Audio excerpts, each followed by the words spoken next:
Setiap orang punya kode yang membentuk dirinya. Kadang kita menyebutnya nasib, kadang cuma kebetulan. Tapi kalau kamu mau lihat lebih dalam, mungkin semua itu cuma angka yang akhirnya menunjukkan siapa kamu sebenarnya. Selamat datang di Kodam, kode dalam angka manusia. Selamat mendengarkan. Halo semuanya, selamat datang kembali di podcast Kodam, kode dalam angka manusia bareng gua, Putu. Ini adalah season kedua dari podcast Kodam, dan gue kayaknya memutuskan untuk melanjutkan penomorannya aja ya, biar nggak susah. Daripada gue udah pisah-pisah antara season 1 dan season 2, jadinya gue urutin aja nomornya. Nah, karena ini adalah episode perdana di season kedua, mungkin dari kalian bertanya apa sih bedanya season pertama dan season kedua podcast Kodam. Nah, secara mendasar perbedaan keduanya adalah kalau di season 1 gue banyak bicara tentang fundamentalnya atau mungkin perumusan dasarnya gitu. Tapi kalau di season kedua itu lebih banyak tentang gimana sih semua hal yang kita bahas di season 1 itu kalau kita implementasikan di kehidupan nyata. Karena mau nggak mau numerologi itu kan kita pengen tahu kan sebenarnya nomor-nomor ini di dunia nyata itu implementasinya seperti apa. Dan apakah semua yang udah dibahas di season pertama itu beneran bisa kita lihat di dalam implementasi di kehidupan nyata gitu. Mari kita mulai episode ini dengan satu pertanyaan. Kenapa ya hidup gua ini muter di situ-situ aja? Sebelum lanjut dengerin episodenya, jangan lupa follow podcast Kodam, search di Spotify, bisa pakai Spotify desktop atau pakai website langsung akses di open.spotify.com. Search aja ya podcast Kodam. Dan kalau kalian aksesnya dari aplikasi Spotify, jangan lupa nyalain lonceng notifikasinya biar nggak ketinggalan episode terbaru dari podcast Kodam. Terima kasih semuanya dan selamat mendengarkan.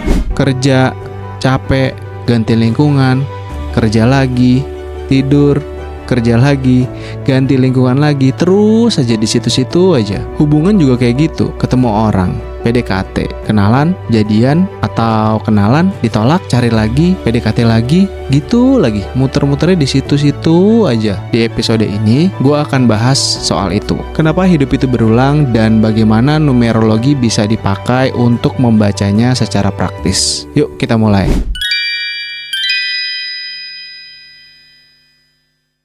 Mungkin kita sering bilang, itu cuma kebetulan doang. Tapi tiap orang juga ngalamin hal yang sama tau. Mungkin sebagian benar, tapi ada juga bagian yang kita lewatin. Sadar gak sih kalian, kalau manusia itu mengulang pola yang sama? Kenapa? Karena manusia bereaksi dengan cara yang mirip, mengambil keputusan di tempat yang sama, dan membawa karakter dan kecenderungan yang sama ke situasi yang baru. Lingkungannya berubah, tapi kita masuk dengan pola yang sama. Dan numerologi bekerja tepat di sini. Tapi bukan untuk bilang ini nasib lo, tapi ini pola bawaan lo, dan pola ini cenderung muncul lagi dan lagi.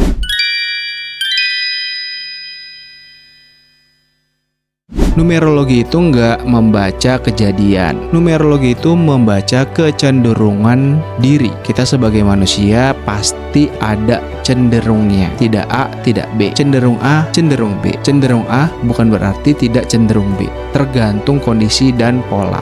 Itulah yang berkaitan dengan numerologi dalam kehidupan nyata. Contoh paling sederhana misalnya, ada satu orang yang hidupnya selalu menjadi pemimpin. Atau ada juga yang posisinya selalu menjadi penyeimbang. Tapi ada juga orang yang selalu ada di fase perubahan. Atau ada juga orang yang hidupnya sudah mendapatkan tanggung jawab yang banyak dan besar sejak usia muda. Tapi percaya deh, itu bukan kebetulan. Itu adalah kombinasi dari life path, destiny or expression number, soul number, lesson number, seperti yang udah gue bahas di season pertama kemarin. Coba kalian dengerin lagi ya. Dan yang pasti, setiap angka itu ngebawa gaya bereaksi yang berbeda-beda terhadap hidup kita. Contoh lagi paling sederhana, orang dengan kecenderungan angka 1 akan terus ketemu situasi yang bisa dibilang agak memaksa dirinya sendiri gitu. Atau orang dengan angka 6 sering berada di posisi yang suka support orang lain atau suka ngurusin orang lain, atau bahkan saat tidak diminta dia akan dengan sukarela menolong orang lain. Atau orang dengan angka 5 misalnya ya, hidupnya tuh biasanya fasenya cepat, berubahnya tuh cepet banget gitu. Kalau terlalu lama diam, justru orang dengan kepribadian nomor 5 itu biasanya gampang gelisah. Sebenarnya ini bukan karena hidup itu jahat ya, tapi karena emang polanya bekerja seperti itu. Kalau lo bingung apa yang gue omongin tadi itu ngasal apa enggak, lo bisa dengerin episode season pertama, karena itu udah gue jelasin ya, dari karakteristik life path number 1, 2, 3 sampai 9, terus ada master number 11, 22, 33 dan seterusnya. Itu bisa didengar semuanya di episode podcast Kodam season pertama.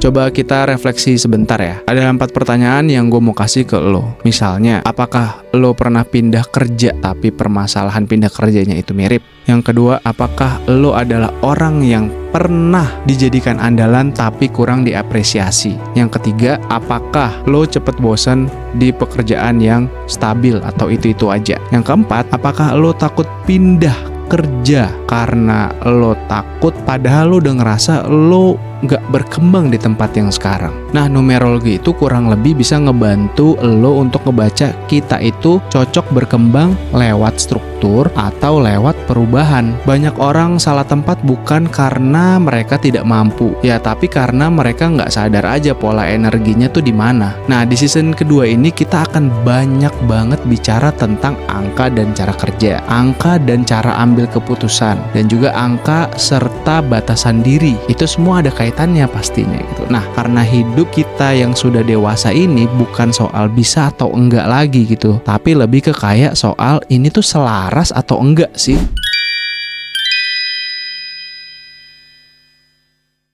Kalau ngomongin pola yang berulang, sebenarnya yang paling deket itu adalah relationship. Nah, relationship itu dibandingkan dengan hal-hal yang lain kayak kerja atau keluarga, relationship tuh lebih terasa karena kita sebagai makhluk sosial pasti bertemu dengan orang lain. Satu pertanyaan yang mau gue kasih ke lo, pernah gak sih lo tuh ngerasa ketemu orang yang tipenya tuh mirip-mirip gitu? Kayak, ini si A ini mirip sama temen gue yang kemarin tuh, si Z misalnya gitu. Atau suatu saat pindah lagi atau berapa tahun kemudian ketemu orang lagi, loh orang ini kok mirip ya sama si A kemarin gitu. Nah, kenapa bisa kayak gitu? Itu karena kita tertarik sama hal yang sama. Selain itu, kita juga bereaksi dengan luka yang sama. Dan menurut gua yang terakhir, kita itu suka mencari rasa aman dengan cara yang sama juga. Jadi 3 poin ini sebenarnya sama. Aduh, kedengeran banget tuh suaranya. Nah, numerologi itu nggak bilang pasangan ini tuh cocok atau pasangan ini tuh nggak cocok gitu. Tapi numerologi itu ngebantu kita tuh buat ngelihat pola peran dan juga semua yang kita mainkan di dalam hubungan itu sendiri. Misalnya, apakah lo itu posisinya selalu menjadi penyelamat, atau misalnya lo selalu bisa adaptasi atau menyesuaikan diri, atau apakah lo itu selalu butuh ruang untuk diri sendiri gitu, introspeksi dan sebagainya, atau lo itu selalu pengen jadi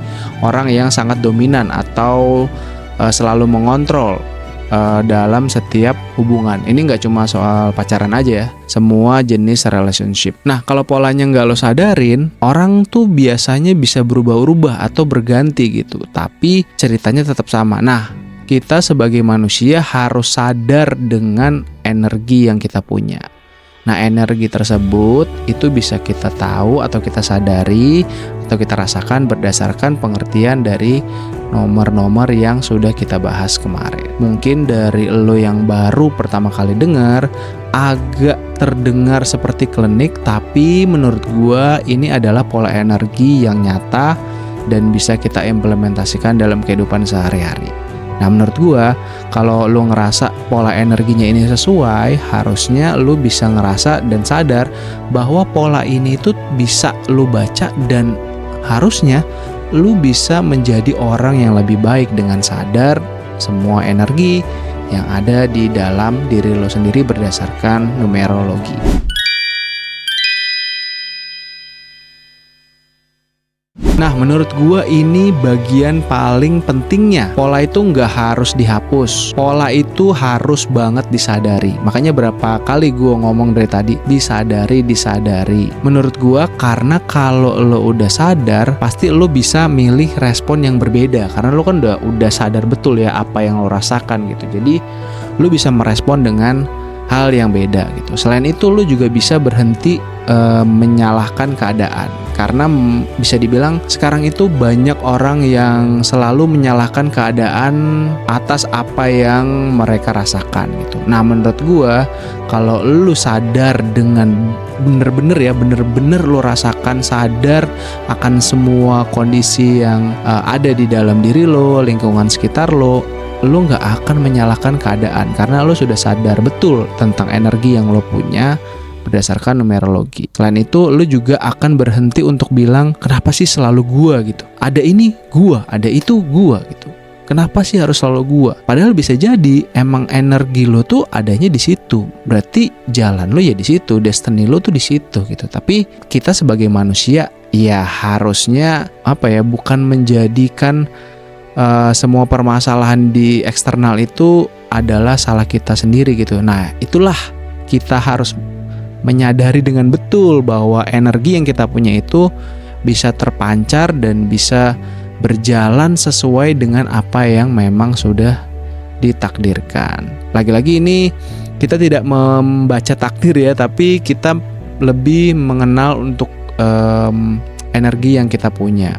Secara gampang numerologi bisa dibilang juga dia sebagai maps atau sebagai peta hidup kita gitu. Nah, peta ini fungsinya menurut gue ada dua. Yang pertama adalah lo itu bisa ngebaca gitu. Kayak lo mau ke daerah mana, lo pakai Google Map. Nah, lo bisa baca kan arah lo tuh ke arah mana. Depan belok kiri atau depan belok kanan atau lurus, mana yang lebih cepat, mana yang lebih baik gitu. Ada yang macet apa enggak, ada kecelakaan apa enggak. Nah, itu tuh yang pertama. Yang kedua, lo bisa berhenti autopilot gitu. Kalau autopilot itu lo berjalan dengan sendirinya. Kalau ini lo bisa menentukan mana yang menurut lo lebih baik. Bukan merubah takdir, tapi akan lebih baik kalau lo menyadari dengan betul bahwa arah yang paling benar dan maksimal potensi energi yang ada di dalam diri lo adalah dengan menggunakan jalur yang ini, bukan jalur yang satunya lagi. Nah, dan di season kedua podcast Kodam ini, gua akan fokus ke satu hal aja, yaitu gimana menggunakan angka-angka di dalam numerologi ini untuk lebih sadar soal kehidupan dan bukan memberikan rasa takut kepada diri sendiri. Itu adalah poin utamanya.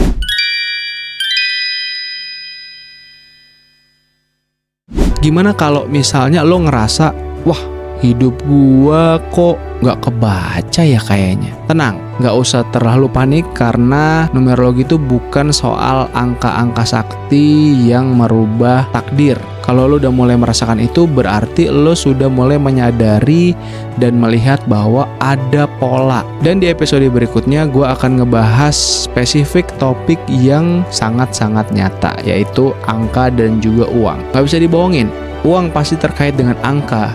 Semua nominal yang ada di setiap lembar, setiap logam uang yang lo punya, itu pasti ada angkanya. Angka itu bisa digunakan untuk melakukan banyak hal. Angka dan uang karena sangat erat, maka gue akan bahas di episode berikutnya. Dan terkait angka dan uang, kenapa cara orang mencari, cara orang menyimpan uang, dan cara orang untuk membelanjakan uang yang mereka punya itu bisa sangat berbeda. Apa yang mendasari hal tersebut? Dan kenapa sih hal itu tuh lagi-lagi sering berulang? Tentu itu semua ada polanya. Dan sampai ketemu di episode tentang angka dan uang dari podcast Kodam. Gua Putu pamit.